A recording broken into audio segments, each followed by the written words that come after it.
Sony's Jim Ryan says that we believe in generations, but do they?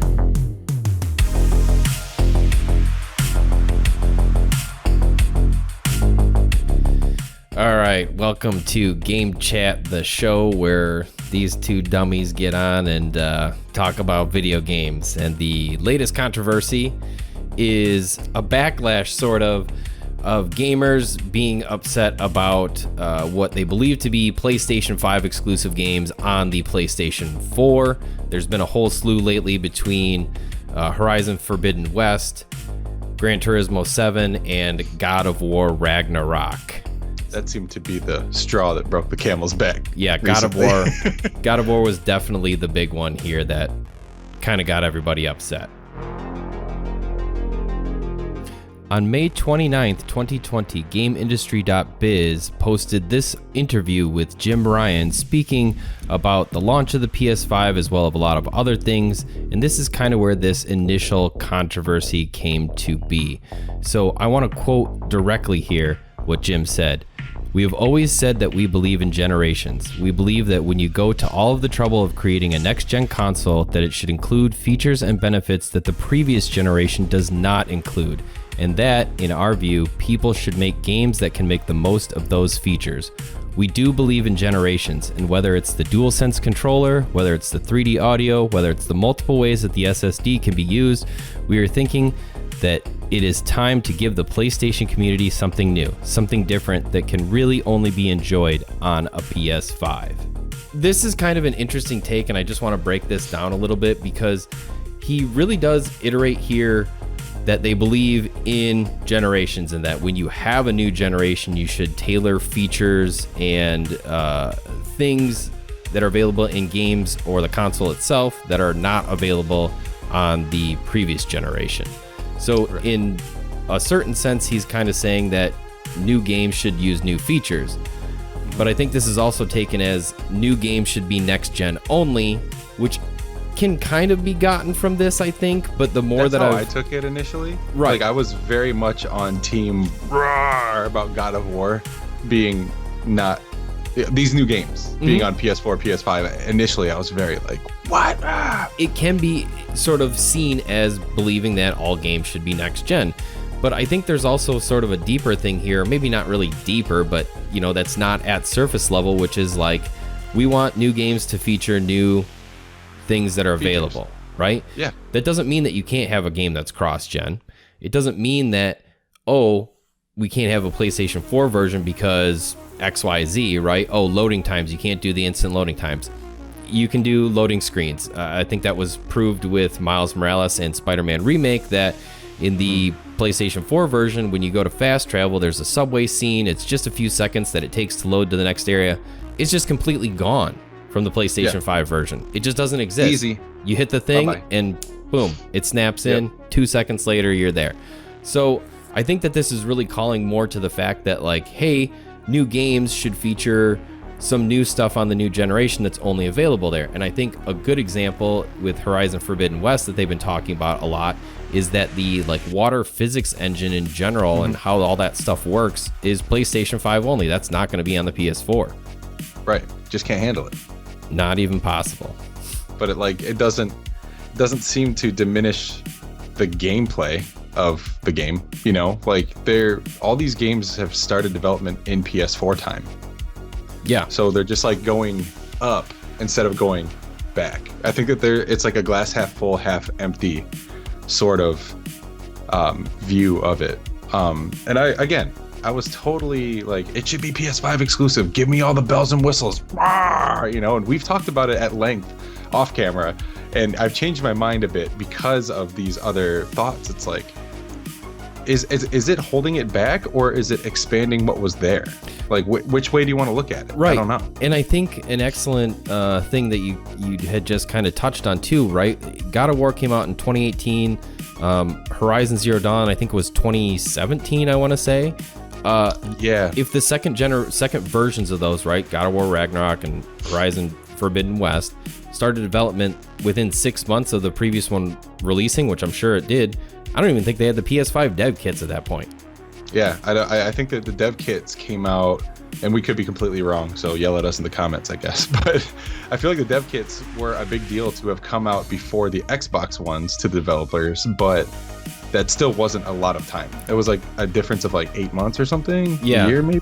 But still, game production starts early and fast, and you build off of what you know and what you have experience with and what your engine can do, and then you scale up based on what hardware you have, right? So it's like, and there's a huge difference in performance between the consoles, but it's still an AMD processor, GPU, faster SSD, right? But it's like I bought a PC for the first time ever, right? Now I understand where people are like, it's like locking a game to this GPU. I'm like, well, that's stupid. Yeah, it kind of is, isn't it? Like, if it can run on that at medium-low settings, why can't I run it on ultra with ray tracing? You know, like, and I think that's kind of what we're looking at.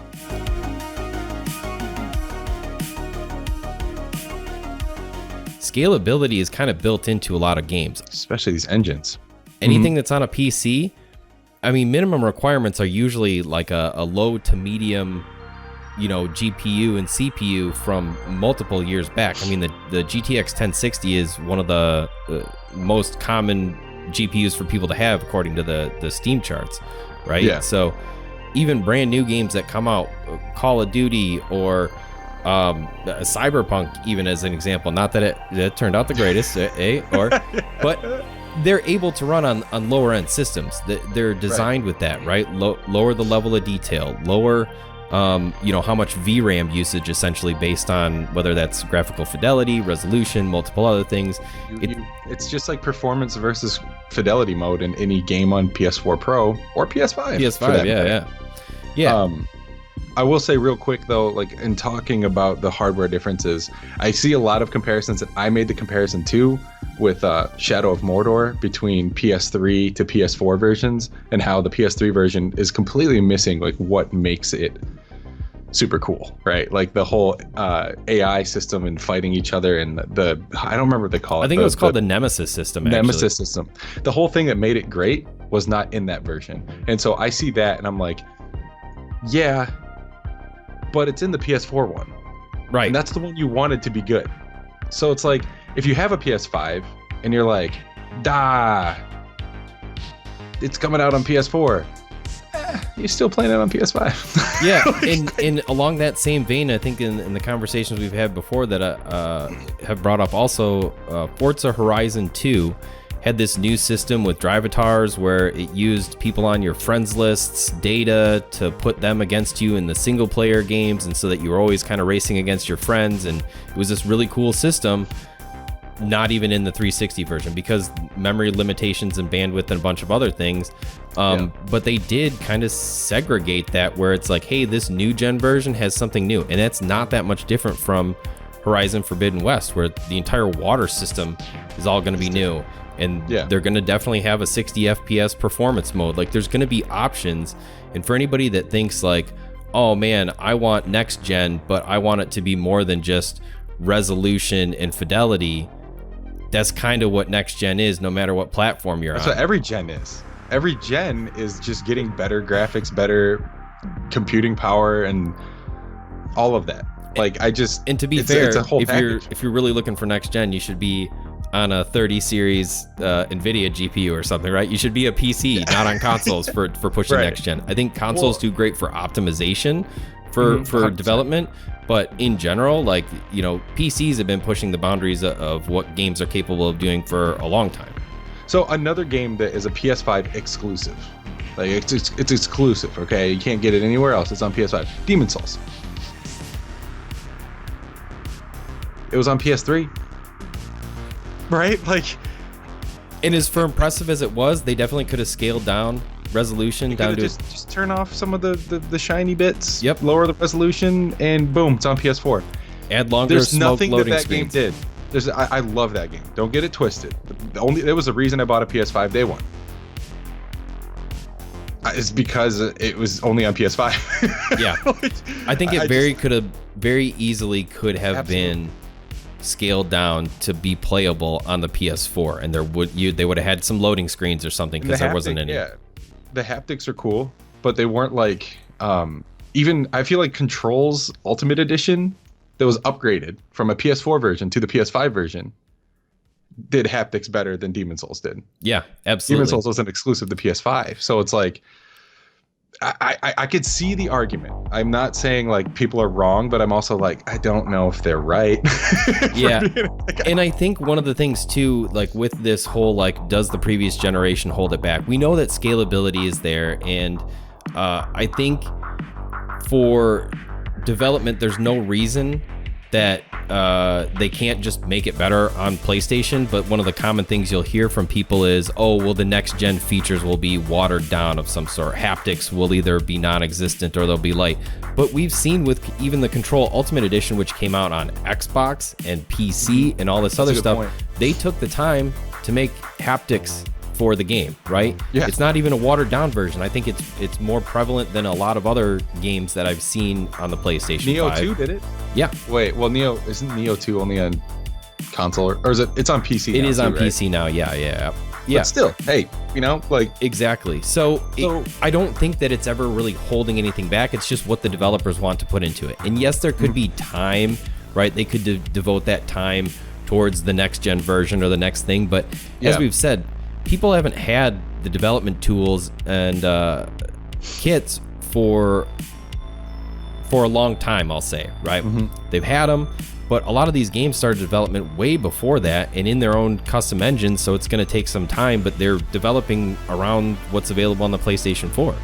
And to be fair, it's the same architecture. We're not having like some weird core processor or whatever cell processor that the PS3 had. Yeah. Everyone makes that comparison from PS2 to PS3 and then PS3 to PS4. It's like completely different animals. Like, we're not just getting a better CPU on that one. We're getting a different, better CPU between those generations. Here, it's like if the engine runs on PS4, chances are it's going to run on the PS5 with just more options, like Unreal Engine 4 versus Unreal Engine 5. It's the main reason we didn't see backwards compatibility on the PlayStation 4 with the PlayStation 3 specifically. 100%.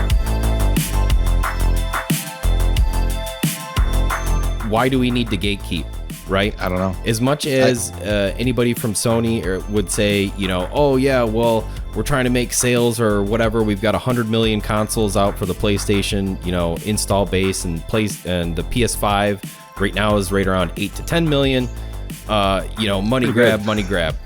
Yeah. But also, what about those players, the people that have those systems? Is there any reason why any of us as PlayStation 5 owners need to say, no, you can't play this game? No, hold up. You need to buy the newest thing.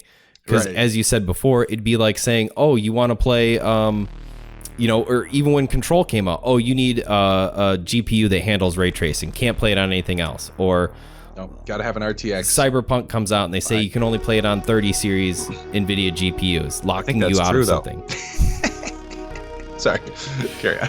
But, there's no reason to lock people out of a system. If the developers can take the time and downscale and give a quality, solid 30 FPS experience for PlayStation 4 owners, I don't see any reason why they can't do that. Especially first-party developers that are making exclusives for that console's family. Yeah, it's like you don't have to sit there and like, oh god, like the reason Cyberpunk, I keep bringing it up, is such like a weird mess is because it's like we've got the power of a PC, we've got the power of the PS4 and Xbox Series 1 or Series X, whatever it's called. Sorry, but like that they haven't even done yet, right? Yeah. But they had to get it to run on these old consoles, so like 8-year-old hardware, and it's like that is challenging. Yeah, especially when they're using their own engine, I believe. Yeah. So that's crazy. That's a huge gap. But like PS4 to PS5 is like literally an SSD and more VRAM and a faster processor. Right. And I think that speaks exactly to kind of our point, right? Where with Cyberpunk, those older generations, they didn't hold Cyberpunk as a game back. They held those versions of Cyberpunk back, right? Because they ran poorly and unoptimized. And all the time that they had to put into it too, right? Like, so it's like, there's the time coming in. But when you're Sony Santa Monica working on God of War, using the engine you've used on PS4, gonna scale it up to PS5 now that you got the dev kit, you're just doing low, medium settings up to high settings. Like, Right. and the walking bits in God of War where you go between the portals to get which is the loading screen with the no cut, which is brilliant. Probably just won't be there in PS5. Nailed it. Yeah, or it's there for cinematic purposes, you know, storytelling. Exactly. But Yeah. if you're out there and you've got a PlayStation 5, you're going to get the best version of this, right? So whatever. Who cares? It doesn't affect you. If they can No. play it, cool. 30 FPS, I don't want to see it. And My hey, eyes are done. if those people, yeah, exactly.